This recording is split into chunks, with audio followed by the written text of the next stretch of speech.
चलिए बिना किसी भूमिका के सीधे उस एक नंबर की बात करते हैं जो जापान की इकोनॉमी को लेकर हमेशा चर्चा में रहता है। ये है जापान का सरकारी कर्ज। एक ऐसा आंकड़ा जिसे देखकर सिर चकरा जाए। और जाहिर है, इसे देखकर एक ही सवाल मन में आता है। तो सवाल ये है कि इतने भारी कर्ज के बावजूद जापान की इकोनॉमी अब तक डूबी क्यों नहीं। आज हम इसी गुत्थी को सुलझाने की कोशिश करेंगे। हम इस डरावने से दिखने वाले नंबर के पीछे की कहानी को समझेंगे, उन स्ट्रक्चरल कारणों को जिन्होंने जापान को बचाए रखा है। तो जापान कैसे टिका है?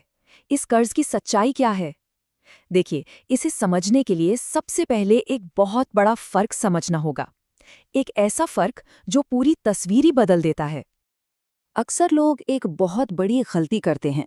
वो सरकार के कर्ज को अपने घर के कर्ज जैसा समझ लेते हैं।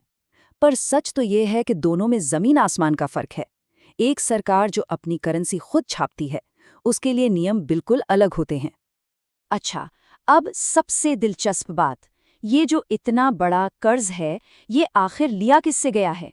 इसका जवाब ही जापान के टिके रहने का सबसे बड़ा राज है। जैसा कि आप देख सकते हैं, लगभग 90% कर्ज देश के ही लोगों और संस्थानों का है, जैसे बैंक, पेंशन फंड्स। विदेशियों का हिस्सा बहुत ही छोटा है। अब इसका मतलब समझिए। मतलब ये है कि सरकार को कर्ज अपनी ही लोगों को चुकाना है और अपनी ही करेंसी यानी येन में चुकाना है। इससे होता ये है कि अगर डॉलर या दूसरी करेंसीज ऊपर नीचे होती भी हैं, तो जापान के दिवालिया होने का खतरा लगभग खत्म हो जाता है। और कहानी यहीं खत्म नहीं होती। इसके अलावा भी कई और मजबूत कारण हैं जो जापान के सिस्टम को और ज्यादा ताकतवर और फ्लेक्सिबल बनाते हैं। तो चलिए, अब इस कहानी में एक और बहुत बड़े प्लेयर की एंट्री करवाते हैं। एक ऐसी संस्था जो पर्दे के पीछे से इस पूरे सिस्टम को स्टेबल रखने का काम कर रही है। ये प्लेयर है बैंक ऑफ जापान, और इसका सबसे बड़ा हथियार है क्वांटिटेटिव ईजिंग। सीधे शब्दों में कहें तो ये एक ऐसी पॉलिसी है जिसका जापान के इतने बड़े कर्ज की लागत पर सीधा और जबरदस्त असर पड़ता है। बैंक ऑफ जापान करता क्या है? वो सरकारी बॉन्ड खरीदता है जिससे ब्याज दरें नीचे रहती हैं। और ये क्यों ज़रूरी है, आप यहाँ देख सकते हैं। अगर ब्याज दरें ज़्यादा हुईं तो इतने बड़े कर्ज पर ब्याज चुकाना ही नामुमकिन हो जाएगा, लेकिन कम ब्याज दरों पर ये बोझ संभालने लायक बना रहता है। तो सब कुछ इतना मजबूत और कंट्रोल में लग रहा है ना? ऐसा लगता है कि कोई प्रॉब्लम है ही नहीं। पर रुकिए, कहानी में एक ट्विस्ट है। ये इतनी भी सीधी नहीं है। तो सवाल ये उठता है कि अगर सिस्टम इतना ही स्टेबल है, तो फिर वो कौन से खतरे हैं जिनके बारे में हर कोई बात करता रहता है? क्या कोई रिस्क नहीं है? देखिए, एक बात गांठ बांधने वाली है।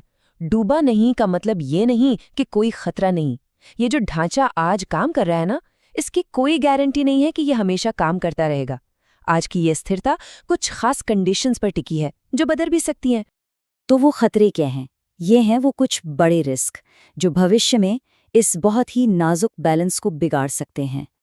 ये एक तरह का नेगेटिव साइकिल है। सोचिए, अगर इनमें से किसी भी एक चीज में गड़बड़ हुई, मान लीजिए ब्याज दरें बढ़ गईं या लोगों की बचत कम हो गई, तो एक चेन रिएक्शन शुरू हो सकता है जो पूरे सिस्टम को मुश्किल में डाल देगा।